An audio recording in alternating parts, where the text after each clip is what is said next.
Hi guys, welcome to the Cheltenham preview, third video where we're looking at day 3 of the festival. Doing a bit of a preview on it as usual, as we have done on the others. As you will all know, and I've said in all the videos, I've put up my anti-post bets around a month ago now, and I just thought I'd come on and do a bit of a preview of the races on each of the day of the festival and just give my opinion on where we are currently with those. Mainly on the championship races, the odd opinion on the handicaps as and where, but to be dead honest, I haven't had the time to delve right into the handicaps. It's going to be a bit of a stab on most of them come the festival. I will try and look at them if I can, but it's not guaranteed for me to get the time on it. I might put up a separate video at the end if I get time to look over some of the handicaps in a bit more depth. But we're talking about the championship races. They're the ones that people love to be picking out the winners. To be honest, they're the best for the punters in that your favourites and top end of the betting, you tend to be able to pick out winners better in those races.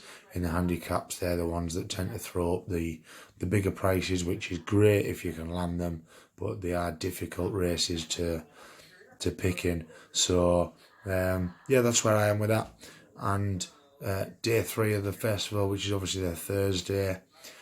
Last year for me was an absolute cracking day. It's not normally the best betting day for me, but I had 2 reverse forecasts. Do you know what? I can't remember what they were now. One was definitely Defi de Soy, and I believe it was Lost in Translation that came second to Defi last year. Was a reverse forecast for me, and I will dig up for you now what the other one was. But also, day 3 for me is holds a bit of a nice story in terms of the punting for me and quite a few of my mates that I go to Cheltenham with every year. I'll just run this one by you quickly. We were in the Moya bar, the champagne bar down there, not too far from the Guinness Village. This Thursday, particularly, it was quite a sunny day, and we'd had a decent couple of days betting. So we're in there, the few of us, and we're a bit. We'd had a few, let's say. So we're stood in there anyway, and then one of my mates points out to me and he says, "Hey, there's Gordon Elliott over there." So me being a bit of a drunk state at the time, goes over just outside the entrance to the thing, slaps my arm round Gordon, and I says to him, "Gordon," I says, "come on, give us a winner." I said, "The lads in here, we need a winner. Give us a winner for either today or tomorrow for the the remainder of the festival. What's your best shot?" And he just turned round and just said quietly in my ear, he went, "Cause of Cause is in the last today." And I went, "Really?" And he said, "Yeah." So I goes back in and I says to the lads, "He reckons Cause of Cause is in the last today." He said that, it's right, it must be a good thing if he's telling me that. So anyway, it goes on my phone, the lads, everybody coming round, all the people we stood with, I dread to think how much money went on that horse. It's like when you're drunk, you bet a bit more anyway. I think it was about 4-1, 9-2 at the time, and we must have had, well, I don't even know, but in total between all of us, it was certainly in the thousands on that horse. And went in on the bookies on the course. We were a bit, me and my mates are a bit superstitious, and I was the bookie runner at the minute because we were winning, so I had to carry on running at the bookies and back, and there was just chunks going on, Cause of Causes, and when it absolutely romped home, if I'd have found Gordon Elliott that day, I think I'd have stuck the lips on him, to be honest. So today, the third day, has been lucky now and again. I find it probably not the best days racing compared to the Tuesday and the Wednesday, and but it is what it is. Certainly holds its own, and this year it certainly will be of interest to me because it holds one of the bangers of the festival, as I'm sure it does for a lot of you. But we're going to start with the now called the Marsh Novices Chase, the old JLT. Still gets a bit of getting used to for me, that, calling it the Marsh. But anyway, that's where we are, the 2 mile 4. I'm not going to go through the full stats like I did in me anti-post bets, but a couple of interesting stats I find is that all 9 winners of this, all of the last 9 winners of this, have been age 6 or 7. 6 of them have been age 7, so 3 of them have been age 6. But that's the age you want to be. Nothing outside of that has won, which does, although it's only 1 year, does put a bit of a needle in the haystack for me with regards to one horse that I'll come to in a minute. And again, like I said earlier on about it being the championship race has been better for the punters. It's a good one for the punters. This 7 of the last 9 have been in the top 3 of the betting. So you want to be looking at the top of the market. All 5 of the last 5, 7 of the last 9, all 5 of the last 5 have been in the top 3 as well. It's a really, really good race for the punters. So if you can get your pick, and I think I've got a peach in this one. A horse that I probably overlooked in the anti-post. I went for a bit of a longer odds. I went for Lorena in this, which has obviously completely backfired on me. I was a bit surprised at how Lorena turned out. A bit disappointed, if anything, because I thought she was a really good horse, and looks like she's going to be going back over timber, back over the hurdles, and could even be probably in the mare's hurdle now, maybe something like that. But yeah, the betting wise on this one, when we look towards the top of the market, which is probably where we need to be, I am gonna tip one up at a little bit of a bigger price here as well. But for the sake of the winner, we probably want to be at the top of the market. And sod's law would have it, I've just lost me. There we are. So we've got Allaho at the top of the market. Now, I said to you earlier on about a stat where the age comes into it. Age is quite significant in a few races, not a lot, but in a few of the races, age is quite significant, and this is one. Like I say, 6 of the last 9 have been age 7, and 3 of them have been age 6. Now, I think we just want to be looking a little bit towards the mature side. I like Allaho, and to be honest, I'm not 100% he'll be here for 1. I think we'll see Faheen here, and I think Allaho could end up being the one that misses out, because they certainly won't both be here. And I'm just going to bring up the one regarding the stats, which I don't think I mentioned actually at the beginning, but with regards to ratings, in this race, in the last 5 years, 4 of them have been rated 151 to 155. So that's kind of where we need to be on the ratings front at the minute. And yeah, that's the one. So yeah, Allaho, 164. I think that's gonna tell us that, for me, in the Mullins camp, I believe that Allaho will probably go to the RSA. I don't think we'll see Allaho in this race. I think Faheen will be one that will go to the Marsh. And do you know what? I'm gutted, because I would love to back Faheen. For every punter, everybody who's a National Hunt Racing fan has been over the moon with what Faheen has done this year, and there would be no bigger winner than Faheen crossing that line, winning at the Cheltenham Festival. But do you know what? I'm gutted to sort of say that I just don't think he can do it, and I'm sort of kicking myself. I'm a little bit disappointed that that's the case. He's currently 3rd in the betting at 8 to 1. Beat Easy Game the last day by about half a length in a cracking race. But quite often is the case that you don't want your horse having too hard a prep for leading into Cheltenham. If they absolutely so to speak, blow the bollocks within a few weeks before Cheltenham, it's quite hard to get him recovered in time to come back and actually run a blinder again at the festival. And I kind of feel like that's where we are with Fahine. I kind of think he ran his race the last time. They're not going to miss the Cheltenham festival and hold on to him for to have another sing-song later on in the year, but that's probably what they'd be better doing in the grand scheme of things.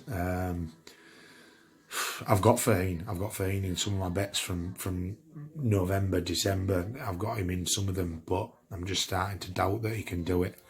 And the one for me here, I can't have Allaho because I primarily don't think he'll be here. And that for me will make Itchy Feet the favourite. And Itchy Feet is currently 6-1. And I've been back and watched his races today. And what a horse he is, by the way. I'm absolutely all over it at the minute. To the point where I've had a bet on him today.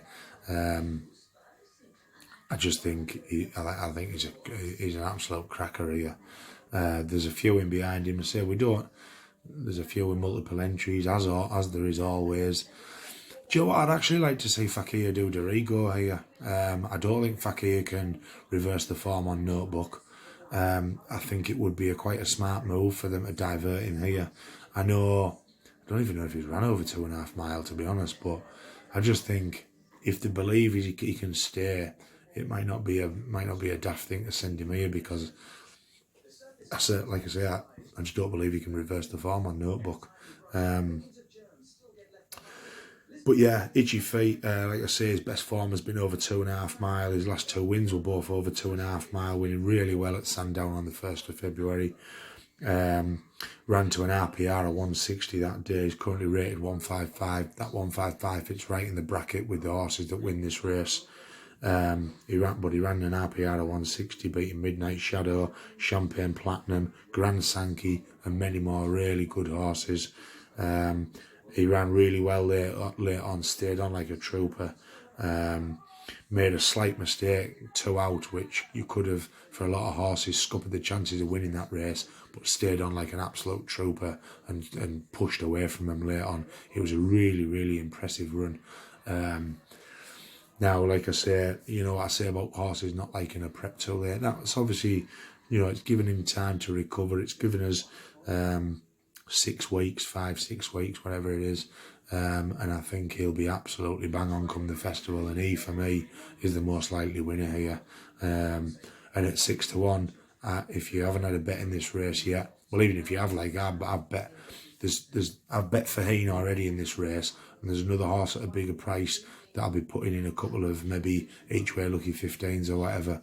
But in terms of a win, 6-1, that's going to, if Allaho was to disappear, that's going to come in right in, I think, and that is it's still value of money, I think, to be had right here is 6-1 at Itchy Feet. So that's the most likely winner for me. Like you're looking behind that, like I say, Fahine, I'd give up all my bets on Itchy Feet just to see Fahine win. I really would, because it's probably going to be the last time anybody who's going to Cheltenham like me, it's probably the last time we're ever going to see Fahine run. And what a absolutely fantastic bow out it would be to see him go and win a novice chase. Everybody kind of laughed at Willie Mullins, or if not laughed, was certainly like giving it the old really when he was going novice chasing with Fahine. But what a final season it's been, being the last time we'll probably see the horse. For the likes of myself, I would love him to go out on a win, but I just can't see it, unfortunately. Like I say, Mr. Fisher's in there. What, Arkle maybe not, maybe go here, I don't know, but he's only got the 1 win over 2 mile fall. His other runs have been over 2 mile, so 50-50 where he goes. I'm not even his biggest fan, to be honest. Easy Game was beaten by Fahine, albeit only half a length the last year. Has beat Allaho previously, but Allaho, it was his debut run for the season, so you could forgive him that one. Easy Game is at 12-1. You know, the fact that Fane's 12 might take him longer to get over that run. You could maybe think he'd reverse that form. And if Allaho's not going to go here, you know, you could easily think that 12-1 was a decent each way play on Easy Game. I wouldn't knock you for that. Obviously, Fakir Duderé, again, another one. Arkle here, you don't know what's going to go on. So I'd love to see Fakir run here, I really would, just because I don't think he can reverse that form. But probably won't, if I'm honest, probably won't run here. Then you've got, like in the betting, you've got Black Op, might not run here. But then we come to one that I think is a price at the minute that's worthy of looking at, and that is Reserve Tank.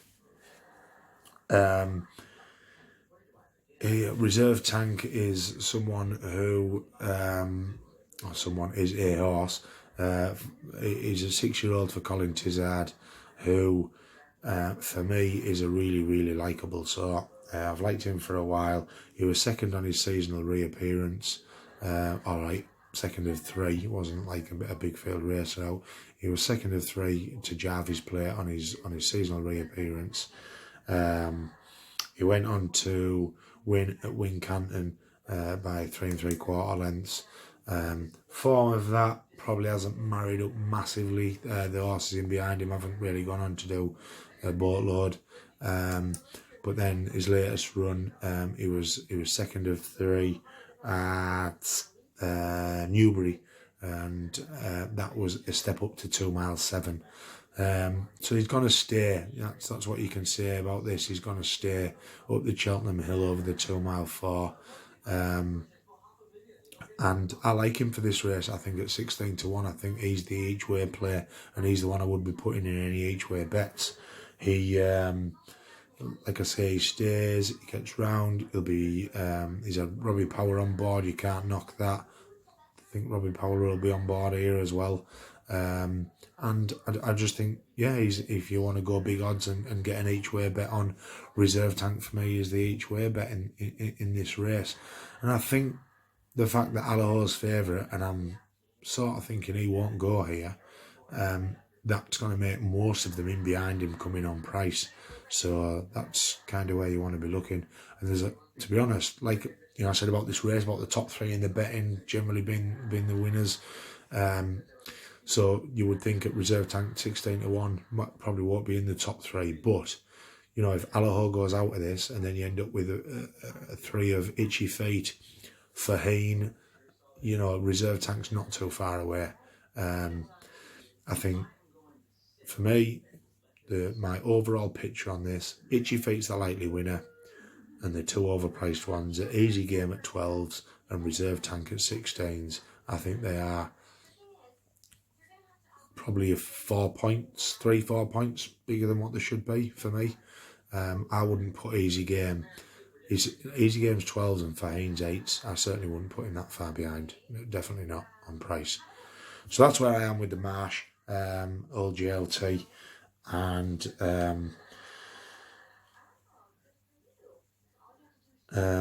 yeah, so I'm going to move on. Sorry, I was just reading a note I wrote at the bottom there to see if there's anything else I had to add, but no, that's where I am with that race.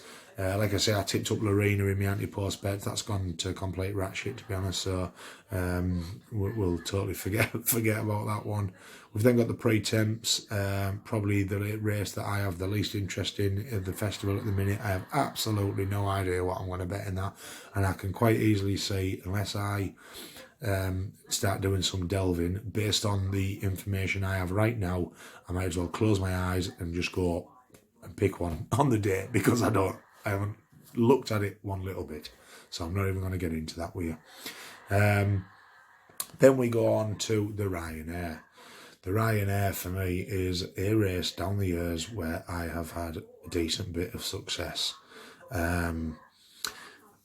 You'll have to laugh. I don't even think he'll be watching this, but if he does, one of my mates, Wardy, I was stood with him last year, and this bit drunk by the time we came to watching this race, which is a bit of a shambles considering it's so early on in the day, and just totally forgot that in all my anti-post bets I'd backed fraud on, because I can't remember what I'd backed on the day, but by the time it got to the day I'd backed something else, and I was a bit gutted when fraud had won. I went on my online account and saw all this money and was like, oh yeah, I backed fraud on anti-post. So, but I've backed the winner of this, either anti-post or whatever, 3 out of the last 4 years. The only one I haven't backed is Balco de Floor. I backed Undersaw, who still is one of my favourite horses in training, although he's probably not going to be in training much longer. And Vitor as well I backed when he won this. So it's been a decent betting race for myself, and I hope it has been for you as well. It's another one where the punters have had a really good time in this. 10 of the last 12 have been in the top 3 of the betting, and when you look at the recent form, all 4 of the last 4 have been in the top 3. Then we had a 16 to 1 shot, and then like I say, we've had a 16 to 14 to 1 shot in the last 12. There's been some fairly, although there have been favourites, there's been some fairly decent price favourites who've won this as well, or second, third favourites. Last year, Frodon was the second favourite, 9 to 2. Balco de Floor was third favourite before that, but he was 8 to 1. Undersaw was 7 to 4 favourite. Vitor was even money favourite. So a bit, although a couple of them have been in the top 3 of the betting, you've still been able to get a bit of a price on them. We've had a 6 to 1 and an 8 to 1, so not too bad. When we look at the betting for this race, and I've just skipped my notes a minute here.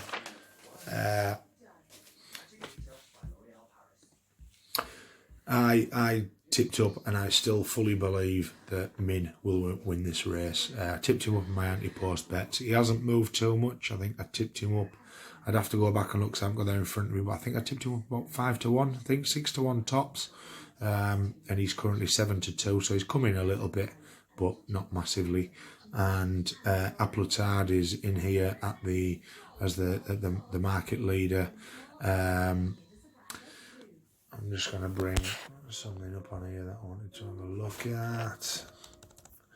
But yeah, Min for me is a horse that over the years, and I know this has been said around, I'm not telling you anything here that's new to you, a lot of you have probably heard this, but he's a racehorse to me that we would be speaking so much higher about this horse if Altior hadn't been around, and I don't think we should think any less of him just because the great Altior has been around. He's an absolute superstar, like a proper superstar, and his last run was obviously over 2 mile. He came second to Chacun Pessoir. Chacun Pessoir is one of the top favourites for the champion chase, and Min is a better horse over 2 mile 4. It's a fact that Min is a better horse over 2 mile 4 than 2 mile. And I think he's a knocking bet. I really do. I think he's a knocking bet for the Ryanair. I wouldn't put anybody off him. I would certainly put people off going against him. And for me, in the I don't understand how anybody can get behind Frodon. You can't get behind Frodon just thinking him and Bryony Frost have such a great relationship. They'll turn it on at Cheltenham. He hasn't been the same horse this year. That's a fact. And he's had such an up and down last few races that all right, he won the last day, but where did he win at? He certainly didn't. He won a Grade 2 at Kempton. He certainly didn't set the world alight for me that day. I remember watching it thinking, well, that's not putting my selection in any danger as far as I'm concerned. And they've used Min to try and beat Altior over the years, and probably wrongly. Certainly last year I thought they should have gone the Ryanair. They got it all wrong last year, which race they should have gone to and the tactics in the race. So I hope they don't go to the right. I don't think they'll go to the champion chase this year. I think it'll be too. I think it's almost nailed on they'll come here. William Mullins doesn't seem to have another one at the top of them. I mean, Chacun Pessoir that are entered and priced in here. They're not going to go there. So yeah, I think that's where we'll be. And for me, he's in the top 3 of the betting, which proves good because 10 out of 12 have come from that. And like I say, apple of tide for me. Probably I could be wrong in knocking him. I could be wrong in knocking his form or whatever. But he was just go back to January last year. He was beaten over 2 mile 4. He's had a win since then over 2 mile 4. Then he stepped up to 3 mile and came third. Then he's down to 2 mile and second. And then he won over 2 mile last year, beating Shakan at Christmas. That's not 2 mile 4 for me, and I don't read into it too much. He's actually only had over hurdles or chasing. He's only had 1 win over 2 mile 4. So I'm fully behind Min. I think my bet was right. I think my anti-post bet, it's one that stands me in good stead. And I think it will be another winner for Willie Mullins come the festival. So that's where I am with that one. Now, the other main race of the day doesn't really take much talking about because this lad in Paisley Park for the Stayers Hurdle, literally, it is not worth mentioning another thing behind him. He is the biggest banker ahead of Tiger Roll, ahead of every other horse you can think of. The absolute nap of the festival is Paisley Park. And he is in so many of my bets. It's just, unless he falls, something comes up and he falls, there is absolutely, I don't understand how you can doubt this horse one little bit. He is the banker of the festival for all of you. And I don't care if he's 8 to 11. If you're putting any anti-post, yeah, they still are anti-post bets, but if you're putting any bets on for the festival now, lucky 15s, lucky 31s, whatever, put him in every single one that you have got because he is an absolute knocking bet. And, it's just a case of, well, I want to say it's a case of how far. Paisley Park never wins by an absolute country mile, but I mean, his nearest rival is going to be Somerville Boy by the looks of things, and he's already beat him. So, I just, what the heck is going to run against him? I would absolutely love, not now that I've got him on the bets, but I would love to see a race between him and Benny Didio over the 3 mile. But it's certainly not going to happen at the festival. I think the only 2 destinations we'll see Benny are the Mares and at a slight chance the Champion Hurdle, maybe. But yeah, he is such a banker. I mean, if I was absolutely a millionaire, I would certainly think that even at 8 to 11, just put a load on him for a load of free money. But I have quite a lot riding on him and Tiger Roll in a double. So yeah, that's where we are with that. There's not really much else to delve into. If you do have a big fancy in the race, you could well be doing okay backing without the favourite because, like I said, Somerville Boy's probably the next best behind him, and he's nothing, no amazing shakes. So I haven't even looked that far down the market because I just know there's nothing out there that can do some damage to him. So that's where I am with that. The only other horse I'm going to talk about a little bit is the Mares Novice Hurdle. Now, I've put some bets up today for the festival on Twitter, and I've seen a few people mentioning to me that my bet for the Mares Novice is Daylight Katie. The news is out there that Daylight Katie is going to miss the festival. That is possible. I don't think it's been, from what I've seen, I don't think it's been 100% confirmed. If it has, I apologise, I'm wrong, I just haven't seen it. But if Daylight Katie did turn up here, that would certainly be my bet. If she doesn't turn up, to be honest, I don't really know what I'm going to bet. But just one for the book for me is her for the Mares Novice Hurdle. She's currently best priced at 11 to 1. Floressa in front of her. I've got a bit of a knowledge of Floressa because everybody was tipping Floressa up as a horse to beat our horse Lady Buttons, which didn't happen at Doncaster. But she's certainly a progressive type, and there would probably wouldn't put you off. What we were there, 17-2, so 8.5-1. Yeah, you could have an each way on Floresa. I think she won't be too far away. But other than that, I don't really know an awful lot about many of them in there. So I'm not going to have too big a say in it if I'm truthful. We then move on to obviously other handicaps on the day. Like I said, I don't have a big play in them all. What I do have a little bit of a fancy was the Kim Muir. Now I've seen Glenlow tipped up by a few people, but kind of feel like his price is going. I can't remember what price I've seen him tipped up at, but I think his price is disappearing. I don't like jumping on the back of other people's bets. I will. Don't get me wrong. I'm not someone out there who wants to be a person that says they were the first to tip someone up. That's not me at all. I watch loads of podcasts.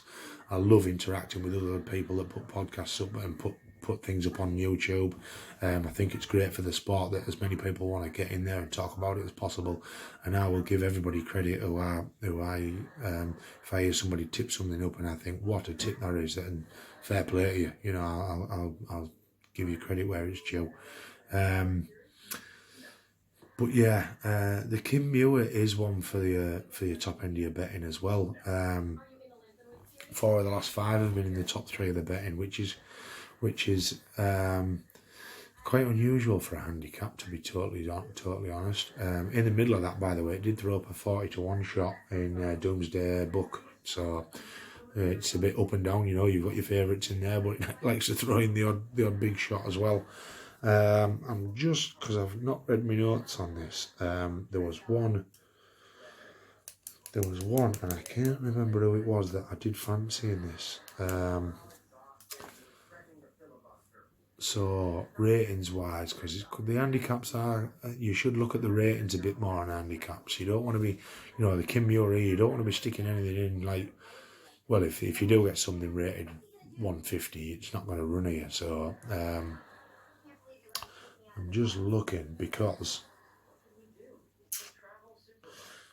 yeah, I think that was it. Yeah, it was Trucker's Lodge for Paul Nicholls.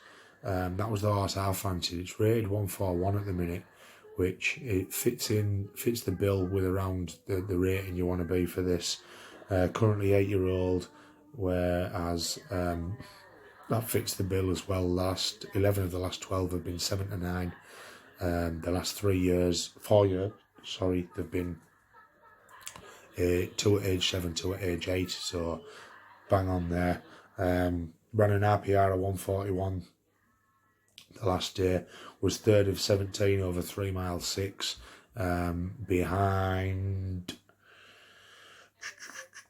that was at Chepstow in December, behind Potter's Corner. So not a bad horse to be in behind, and like I say, that was over the extended 3 mile 6, so you know he's going to stay, which is always good for Cheltenham in any race, knowing a horse is going to stay the distance. He does run this Saturday, back over 2 mile 7, back over a shorter distance. I would suggest getting your bets on now. He's 16-1 currently. If he runs a good race this Saturday, we could be looking at a shorter odds for this. I hope he doesn't, because you don't want his mark to go up massively. You don't want to have a really hard race this close to the festival. I hope he just runs. You can see that he jumps well. I run 3rd for me. If he comes 3rd, that would be ideal. So yeah, he does hold an entry in the National Hunt Chase, but if he's going back over 2 mile 7 this weekend, it's highly unlikely they're going to stick him in the National Hunt Chase, that being over the extended distance. So that was one that I liked. Another one I thought was of interest would be Fitzhenry, another one rated 141. That's a Paul Nolan 8-year-old, fits the bill. He's had 2 runs over 3 mile, November and December, finishing second both times to Chris's Dream and Roaring Bull. He then ran over 2 mile 4, which didn't suit. And and he's another one that could play a big part. Won't put anybody off backing him at 20s. So yeah, that's where we are with those. The top of the betting on that one, like I say, Glenn Lowe's in there, which I've seen tipped up by a few people, I think 2 or 3. Then we've got Le Bruel, I think it's pronounced. Could go the National Chase. Been running a bit over 3 miles 7 and has won over 3 miles 7. So it wouldn't surprise me to see that one go there. But has been well beaten since his run. I think his last 3 runs finished nowhere. Pulled up 7th, 6th, and 5th or something like that. So yeah, I wouldn't be backing him just off the back of that. OK Corral's a horse I really like. Bit old, doesn't fit the bill age-wise really. He's rated 155. Is he going to go here? Probably not. But he's another one that's entered here, or in the betting here. Entries aren't actually out for these yet, so when I say entered, I'm just meaning the betting. So yeah, the 2 for me right at this minute would be Trucker's Lodge for Paul Nicholls and Fitzhenry for Paul Nolan. They would be my 2 at 16s and 20-1, both rated 141. I think they fit the bill bang on for this race. I don't have any interest in, like I say, the other races for the day, unfortunately. I don't have any. The pretemps. Yeah, I don't have any saying that, and the old call it the Brown advisory, the plate. I don't really have any interest in that at the minute. So that's where I am with day 4. Day 3, day 4. We'll come on to day 4 tomorrow, where we preview the Gold Cup. Probably spend most of my time on the Gold Cup that day. But yeah, they're my current views, if you like, on each of those races for the day. I hope you enjoyed watching this one again. I'm enjoying doing them. It's something that I'm getting quite a good amount of comments on. Don't get me wrong, there's been 1 or 2 negative comments on the last one about 1 or 2 things I do, but I'm new to it. I'm trying, so I hope you enjoyed watching them, and I'll be back with a day 4 preview come tomorrow.